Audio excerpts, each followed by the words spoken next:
देखो जैसे ये क्वेश्चन हमें करना है, find minimum and maximum value of Y in this relation. देखो ये एक रिलेशन दिया गया एक्स और वाई में, है ना।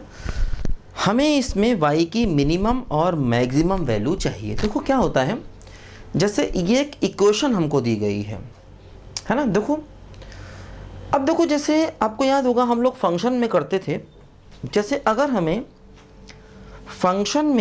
फंक्शन की रेंज निकालनी होती थी, रेंज का मतलब वाई की वैल्यू, तो हम लोग क्या करते थे, एक्स की वैल्यू को वाई के टर्म में निकाल लेते थे, है ना। जैसे कि अगर हमें किसी फंक्शन की रेंज निकालनी होती थी, फंक्शन रेंज का मतलब क्या हो गया, वाई की वैल्यू। तो जब हमें फंक्शन की रेंज निकालनी होती थी, आपको याद है हम लोग क्या करते थे, एक्स की वैल्यू को वाई के टर्म में निकालते थे। देखो वही काम यहाँ पर करना है।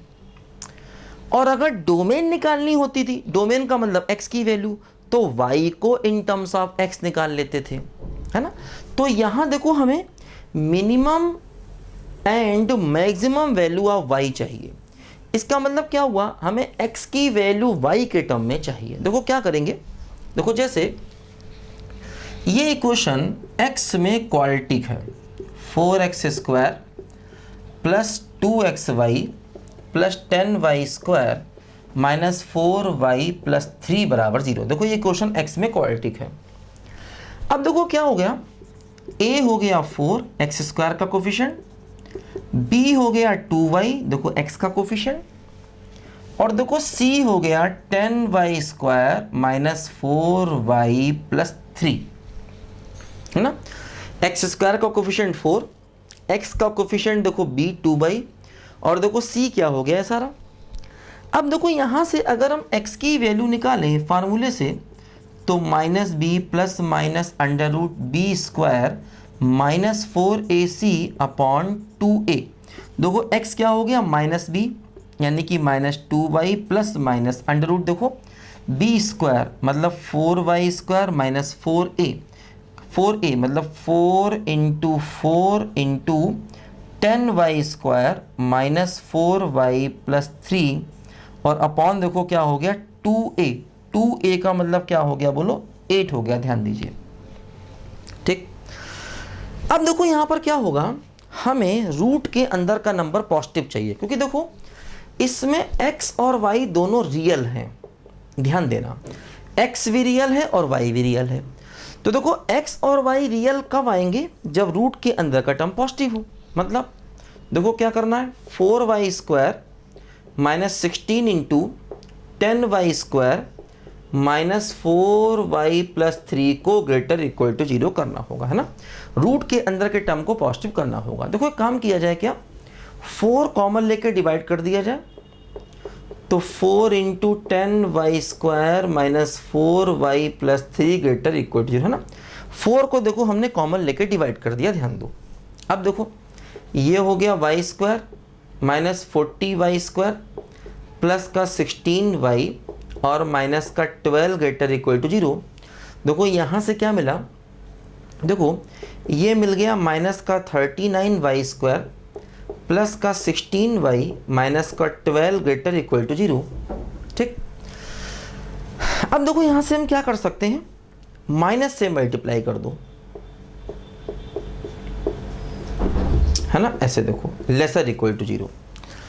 अब देखो हमें इस इनइक्वालिटी को सॉल्व करना है, और इस इनइक्वालिटी को सॉल्व करते ही देखो हमें y की वैल्यू मिल जाएगी, है ना। देखो a हो गया 4, b हो गया 2y, c ये सारा हो गया, है ना। तो plus minus under root B square minus 4ac upon 2a, है ना।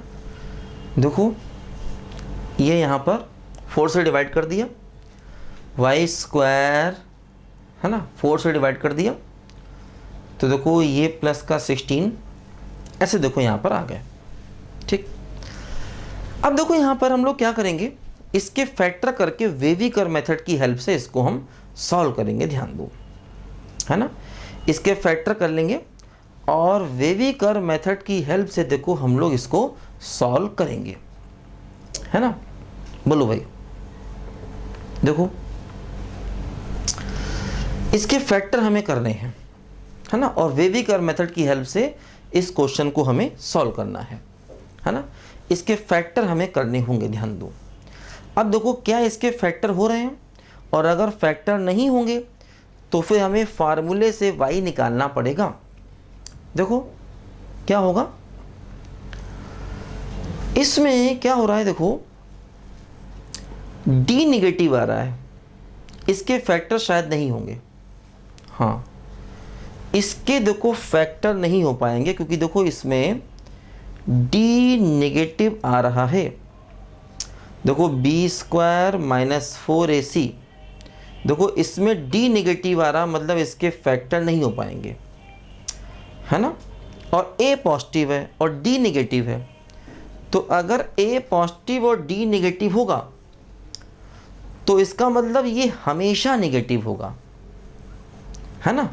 देखो इसमें a क्या है बोलो, पॉजिटिव 39, और d देखो निगेटिव, d का मतलब क्या है, देखो b² माइनस 4a और c, देखो ये हो गया 16 इंटू 16 माइनस 48 इंटू 39, देखो d निगेटिव हो गया, है ना।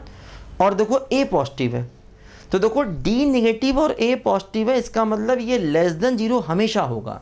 मतलब यहाँ से देखो y की वैल्यू आ गई पूरी रियल लाइन, मतलब y हो गया माइनस इन्फिनिटी टू इन्फिनिटी, ध्यान दो। क्योंकि देखो इसमें a है पॉजिटिव और d क्या हो गया negative, a positive d negative, है ना। तो y की देखो वैल्यू यहाँ से पूरी रियल लाइन हो गई, है ना। y की वैल्यू देखो यहाँ से r आ गई, क्योंकि जब a पॉजिटिव और d नेगेटिव होता है तो वो क्वाड्रेटिक हमेशा नेगेटिव होता है। हमेशा नेगेटिव का मतलब y बिलोंग्स टू r। देखो यही हमें इस क्वेश्चन का आंसर मिल गया, ध्यान दीजिए, ठीक है। तो ऐसे देखो हमें इस क्वेश्चन को करना है, ठीक है। अगर देखो d नेगेटिव नहीं होता तो इसके फैक्टर करके हम इसमें वेविकर मेथड लगा देते और हमें y की वैल्यू मिल जाती, ठीक है। लिखो जरा बच्चों ध्यान से इसको जल्दी से पहले।